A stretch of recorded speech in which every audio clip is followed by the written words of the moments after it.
Halo, wassalamualaikum warahmatullahi wabarakatuh. Kembali lagi bersama saya Giu Satriani dalam video pembelajaran bahasa Inggris online gratis untuk teman-teman semuanya.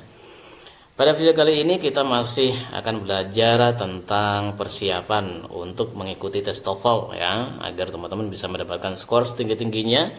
Dan kali ini saya akan melanjutkan trik ya, bagaimana mengerjakan soal-soal TOEFL dengan cepat tanpa harus mengetahui maknanya.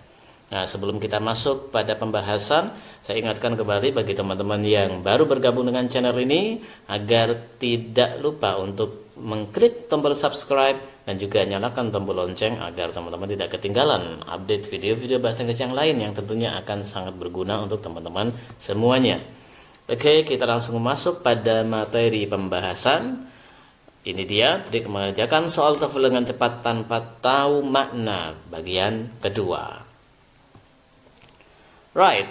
Nah, pada bagian kedua ini apa triknya? Kalau pada bagian yang pertama cari modal. Nah, sekarang yang kedua ini adalah cari to be-nya. Oke. Ada apa dengan to be?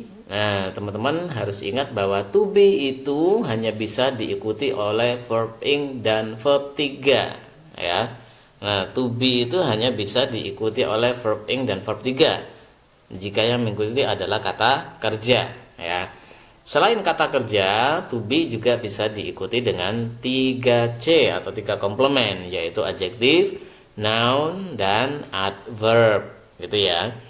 Nah, tapi pada kasus soal-soal di TOEFL ya, untuk sesi structure di bagian error identification, biasanya kesalahan-kesalahan itu terletak pada to be yang diikuti oleh verb ya, dan ini menganalisanya menjadi sangat mudah ya. Kuncinya ini dia ya, bahwa to be hanya bisa diikuti oleh verb ing dan verb 3. Jika to be diikuti verb dan bukan verb ing, bukan verb 3, verb 1 misalnya ya, verb 2, verb SES, nah pasti salah ya. Nah, jadi kalau teman-teman nanti menemukan to be diikuti dengan verb 1, baik yang ber maupun yang ada tambahan s-nya, atau diikuti oleh verb 2, nah, pastikan itulah yang salah ya.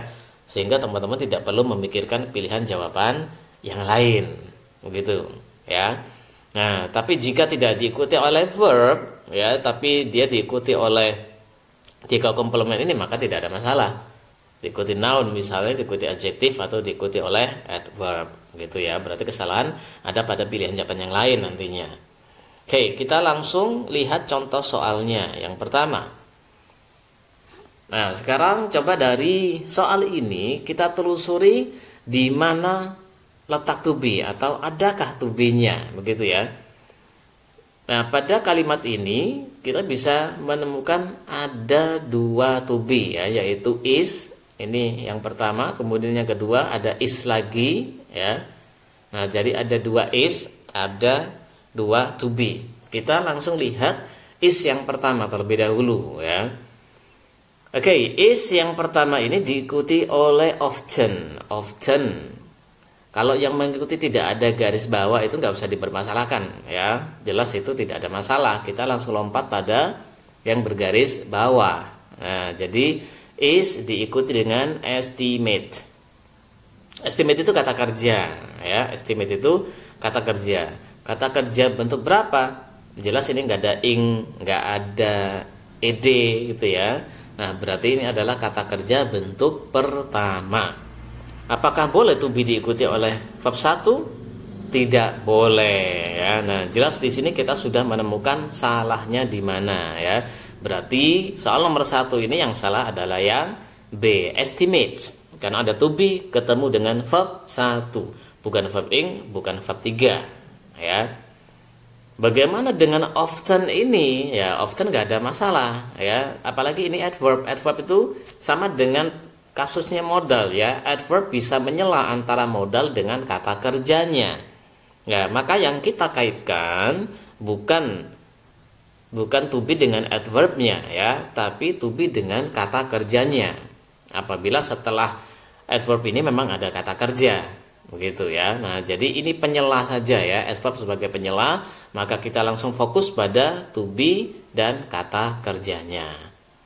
Oke, nah karena sudah ketemu maka yang lain-lain tidak perlu dipikirkan ya. Di sini ada to be lagi, kemudian ketemu kata yang bergaris bawah juga, nggak usah dipikirkan, pasti benar karena sudah ada yang salah. Dan seperti modal ya, to be yang ketemu dengan silent verb ing ya, ketemu kata kerja silent verb ing dan verb 3 itu mutlak salah, tidak ada pengecualian ya. Jadi kalau sudah ketemu kesalahan seperti itu, yang lain pasti benar. Oke, nah sekarang nomor 2. Kita cek apakah ada to be pada kalimat ini. Nah, di sini ada to be yaitu were ya. Nah, were-nya ini adalah to be. Kemudian kita lihat kata bergaris bawah yang terletak setelahnya, ada organize. Oke, organize ini kata kerja dan dia berupa verb 1. Lagi-lagi verb 1 ya, seperti pada soal yang pertama tadi. Nah, berarti jelas organize inilah yang salah. Selebihnya kita tidak perlu memikirkan. Nah, gampang loh ya, membuat waktu kita menjadi cepat. Oke, nomor 3. Di manakah to be? Alright, nah di sini ada to be yaitu was ya. Nah, was kita lihat ketemu dengan hope. Nah, hope ini juga verb 1 ya, berarti jelas ini salah ya. Kalau sudah ketemu hope-nya yang salah, berarti yang lain find, northwest, which ini sudah tidak ada masalah ya, skip it. Langsung lanjut pada soal berikutnya. Nah, seperti itu. Oke, nah kita lihat sekarang nomor 4. Nomor 4, nah, di sini ada banyak to be ya. Ada ini is yang pertama, kemudian is yang kedua, nah is yang ketiga, kemudian ada are. Nah, jadi ada 4 to be di sini. To be yang pertama tidak ada yang mengikuti kata bergaris bawah ya, sampai dengan to be yang kedua. Nah, to be yang kedua di sini ada kata yang mengikuti. Nah, applied ini ya. Maka kita lihat sekarang applied itu kata kerja. Applied, oke. Applied itu berakhiran ed. Berarti verb berapa? Berakhiran ed itu ada kemungkinan verb 2 dan verb 3. Oke, tapi dalam soal seperti ini, ketika ada to be diikuti dengan verb ed, biasanya memang verb tersebut adalah verb 3. Begitu ya. Nah, sudah menunjukkan kalimat pasif ya. Jadi bukan verb 2, tapi verb 3. Karena ada to be ketemu verb 3, boleh to be ketemu verb 3? Boleh ya. Berarti yang B applied ini tidak ada masalah. Maka kita beralih pada is yang ketiga. Ya, to be yang ketiga ada is lagi. Ya, dan setelah is di sini tidak ada kata yang bergaris bawah ya, sampai dengan to be yang keempat yaitu are. Nah, setelah are ini ada actively dan grow, sama-sama bergaris bawah ya. Nah, kita cek ada kata kerja atau enggak. Ada kata kerja yaitu grow. Nah, berarti actively ini adalah penyela. Ya, dia adverb ya. Kata yang berakhir ly, nah itu sebagian besar adalah adverb dan dia bisa menyela antara to be dengan kata kerjanya ya. Berarti kita skip. Langsung kita fokuskan pada are ketemu dengan grow. Grow ini verb berapa? Grow adalah verb 1. Ya, grow itu verb 1. To be ketemu verb 1 boleh? Tidak boleh ya, seperti pada soal-soal yang lain tadi. Nah, berarti jelas yang D inilah yang salah. Selebihnya sudah tidak ada masalah. Gitu ya. Alright, nah sekarang kita cek nomor 5. Nomor 5 di sini ada yang pertama to be are ya, kemudian ada to be lagi yaitu is.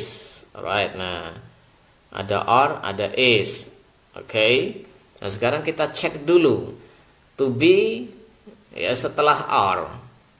To be are ini setelahnya apakah diikuti kata kerja? Now regularly attend. Oke. Nah, di sini yang bergaris bawah adalah kata kerja ya. Now regularly ini adverbnya ya. Langsung kita hubungkan antara are dengan attend. Are itu to be, attend ini verb 1. Nah, jadi lagi-lagi diikuti verb 1. Berarti attend ini yang salah ya. Greater tidak usah kita pikirkan. Ya, tidak usah kita pikirkan lagi, pasti benar karena yang salah sudah ketemu. Oke. Nah, jadi ini terbukti bahwa dengan mencari to be dalam sebuah soal, kemudian kita kaitkan dengan kata kerja setelahnya, apakah sudah memenuhi syarat kata kerja yang mengikuti to be, yaitu verb ing atau verb 3, nah maka ini bisa mempercepat kita menjawab soal, ya, sehingga tidak membuang waktu dengan memikirkan satu persatu kata-kata yang bergaris bawah, ya. Kemudian kita juga tidak perlu memikirkan makna, artinya apa. Kita langsung jawab saja dengan cara seperti itu. Oke. Nah, jadi ini semudah trik yang pertama juga, yaitu tentang modal, itu ya. Right.